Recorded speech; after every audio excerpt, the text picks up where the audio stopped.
ជំរាបសួរអ្នកទាំងអស់គ្នាថ្ងៃនេះខ្ញុំលើកយកប្រធានបទមួយយកមកចែករំលែកអ្នកទាំងអស់គ្នាគឺប្រធានបទទាក់ទងនឹងវិធីការពារកុំឲ្យកើតជំងឺកន្ទុយថ្លែនដើម្បីដឹងពីវិធីការពារកុំឲ្យកើតជំងឺកន្ទុយថ្លែនដំបូងយើងត្រូវដឹងថាតើជំងឺកន្ទុយថ្លែនជាអ្វីកើតឡើងដោយសារអ្វីជំងឺកន្ទុយថ្លែនគឺជាការដុះសាច់នៅផ្នែកពណ៌សរបស់ភ្នែកយើងហ្នឹងដុះចូលមកលើកញ្ចក់ភ្នែកហើយវាកើតឡើងដោយសារតែភ្នែកយើងនឹងប្រឈមជាមួយនឹងកាំរស្មី UV ក្នុងរយៈពេលយូររយៈពេលវែងអញ្ចឹងវាអាចកើតឡើងចំពោះមនុស្សបែបណាមនុស្សដែលអាចកើតកន្ទុយថ្លែនគឺជាមនុស្សដែលប្រឈមជាមួយនឹង UV ច្រើនអញ្ចឹងវាអាចជាមនុស្សដែលធ្វើការនៅក្នុង office ធ្វើការនៅក្នុងផ្ទះដែលមានដំបូលបិទបាំងពី UV ទេភាគច្រើនគឺវាកើតឡើងចំពោះអ្នកប្រភេទមនុស្សដែលធ្វើការនៅតាមវាលនៅតាមផ្លូវដូចជាអ្នកធ្វើការសំណង់ដូចជាអ្នកធ្វើការជាអ្នករំទោដប់ហាលះលក់តាមផ្លូវឬក៏លក់ដូរអីវ៉ាន់តាមចាំផ្លូវអញ្ចឹងទៅគឺអាសាប្រឈមមុខជាមួយនឹងពន្លឺថ្ងៃអញ្ចឹងវាប្រឈមមុខជាមួយនឹង UV គឺងាយនៅក្នុងការកើតកន្ទុយថ្លែន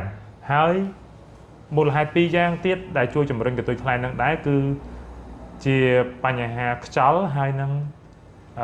ធូលីដីអញ្ចឹងខ្យល់និងធូលីដីក៏អាចជំរុញការដុះកន្ទុយថ្លែននឹងដែរ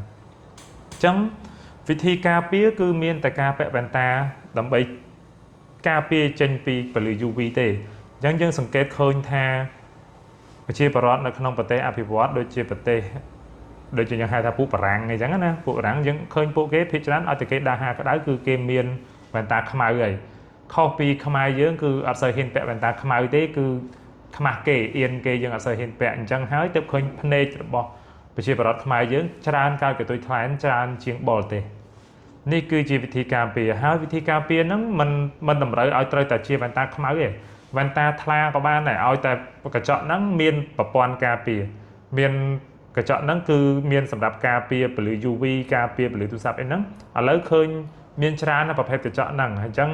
ការលក់នៅតាមអនឡាញក៏ឃើញច្រើនដែរអញ្ចឹងអាប្រភេទកញ្ចក់ដែលការពារ UV ហ្នឹងគឺជាប្រភេទកញ្ចក់ដែលការពារយើងកុំឲ្យយើងកើតកន្ទុយថ្លែនហ្នឹងហើយពាក់វ៉ែនតាខ្មៅក៏បានវ៉ែនតាប្រែពណ៌ហ្នឹងក៏បានឲ្យតែមានប្រភេទការពារ UV ហ្នឹងអញ្ចឹងយើងអាចការពារភ្នែកយើងចេញពីកន្ទុយថ្លែនបានហើយវីដេអូហ្នឹងមានតែប៉ុណ្ណឹងអរគុណជំរាបលា